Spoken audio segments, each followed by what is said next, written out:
السلام علیکم ورحمۃ اللہ وبرکاتہ۔ آج اگر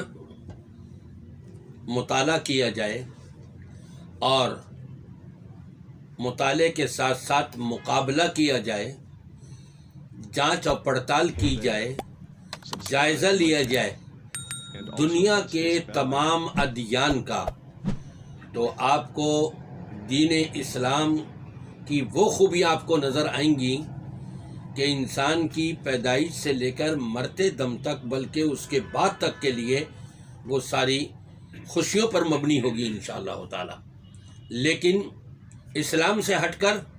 آپ کو رسم و رواج ملیں گے، بدعات ملیں گی، خرافات ملیں گے، ایسے ایسے کام ملیں گے جو ایک کے لیے اگر سود مند ہے تو دوسرے کے لیے نقصان دہ ہے، بلکہ اس سے بھی ہٹ کر کے جو وہ کام کرنے والا ہے وہ خود ہی اس کے اپنے لیے بھی نقصان دہ ہے۔ جیسے مثال کے طور پر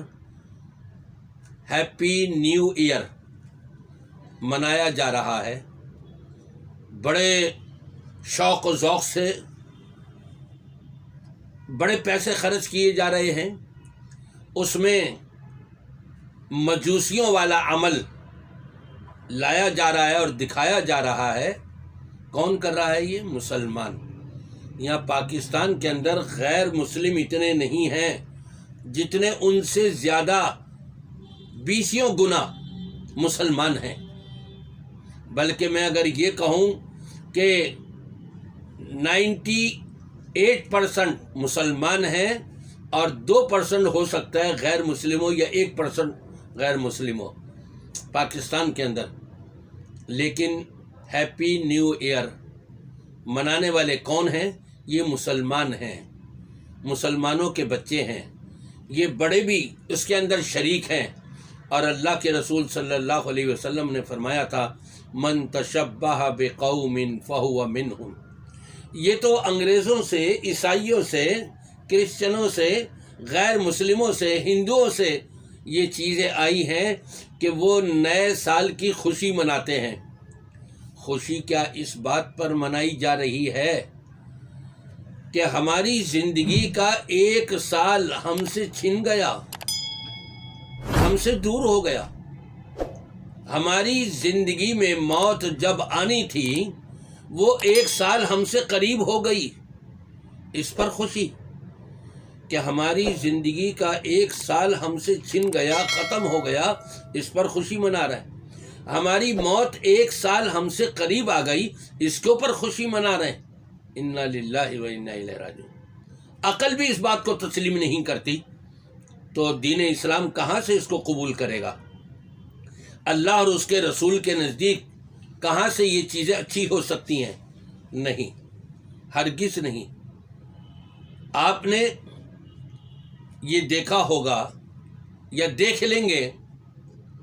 کہ ہیپی نیو ایئر مناتے ہوئے جو شور شگافا ہو رہا ہے اور روڈوں پر نکلے ہوئے ہیں، اور رات 12 بجے کے بعد جو پٹاخے چھوڑے جا رہے ہیں، جو فائرنگ کی جا رہی ہے، آپ کو اگلے دن یہ بھی اطلاع مل جائے گی کہ پاکستان میں فلاں فلاں جگہ پر یہ پٹاخے جو چھوڑے جا رہے تھے اس سے یہ فلاں جگہ پر انسان جل کے ختم ہو گیا، فائرنگ جو کی جا رہی تھی وہ فلاں کے لگی اور وہ وہیں پر دم توڑ بیٹھا۔ یہ کس کے سر جائے گا؟ جتنے بھی ہیپی نیو ایئر منانے والے ہیں۔ یہ ہیپی نیو ایئر نہیں ہے، یہ ہیپی نیو ڈیتھ ہے۔ ذرا دیکھیں تو صحیح، سمجھیں تو صحیح، سوچ و بچار سے تو کام لیں، عقل و شعور کو تو استعمال کریں۔ وہ عقل و شعور جس کے بارے میں رب تبارک و تعالی نے فرمایا، لقد خلقنا الانسان فی احسن تقویم، ہم نے تو حضرت انسان کو بڑی بہترین عمدہ ساخت کے اندر بنایا اور پیدا کیا ہے، بڑی بڑی صلاحیتیں اس کے ایک چھوٹے سے کمپیوٹر کے اندر رکھ دی ہیں۔ جو ان صلاحیتوں کو استعمال کرتا ہے دنیا بھی آباد اور آخرت بھی آباد، اور جو اس سے ہٹ کر دوسرا راستہ طریقہ اپناتا ہے، اختیار کرتا ہے، غیر مسلموں کی رسم و رواج کو اپنے دین کے اندر داخل کرتا ہے، اپنی خوشیوں میں شامل کرتا ہے، اپنے جینے اور مرنے کے اندر اس کو لے کر کے آتا ہے تو پھر رب تبارک و تعالیٰ کی طرف سے یہ جواب ملتا ہے ثم رددناہ اسفل سافلین۔ رب نے جو ان کو صلاحیتیں دی تھیں اس کو انہوں نے پامال کیا، اس کو استعمال نہیں کیا۔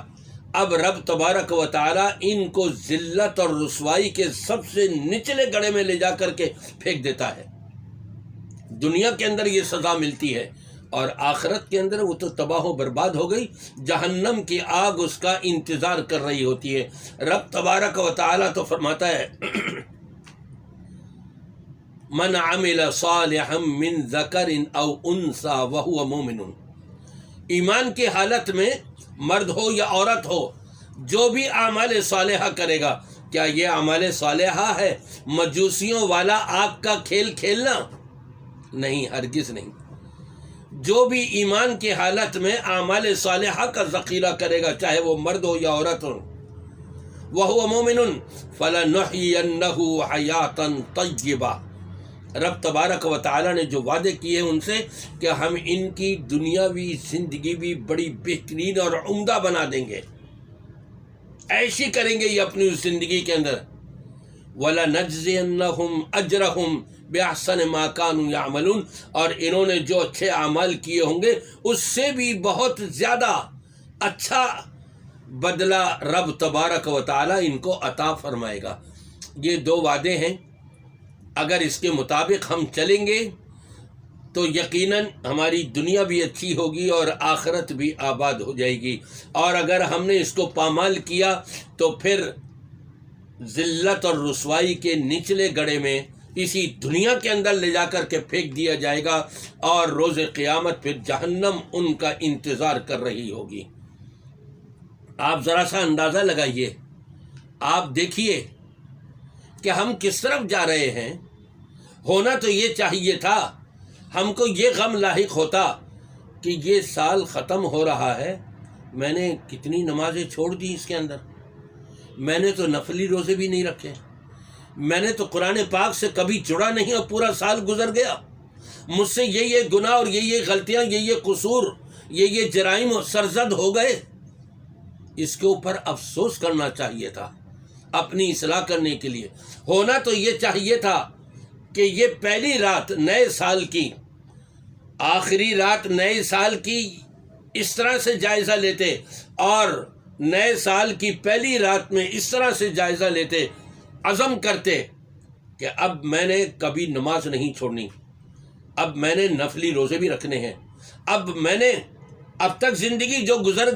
گئی، لیکن اب نئے سال کے آغاز پر یہ عزم ہوتا اور یہ عہد ہوتا اور یہ اقرار ہوتا اللہ تبارک و تعالیٰ کی بارگاہ میں توبہ اور استغفار کرتے ہوئے کہ اب میں نے کبھی نماز نہیں چھوڑنی، اب میں نے نفلی روزے بھی رکھنے ہیں، اب میں قرآن پاک کی صرف تلاوت ہی نہیں بلکہ اس کا ترجمہ، اس کے معنی اور مفہوم پر بھی غور کروں گا اپنی زندگی بنانے کے لیے، اب میں نے دین کے لیے یہ کام کرنے ہیں، میں قرآن سے جڑوں گا، اب میں مسجدوں سے جڑ جاؤں گا، اب میں دینداری کو اپناؤں گا اور اختیار کروں گا تاکہ اللہ مجھ سے راضی ہو جائے۔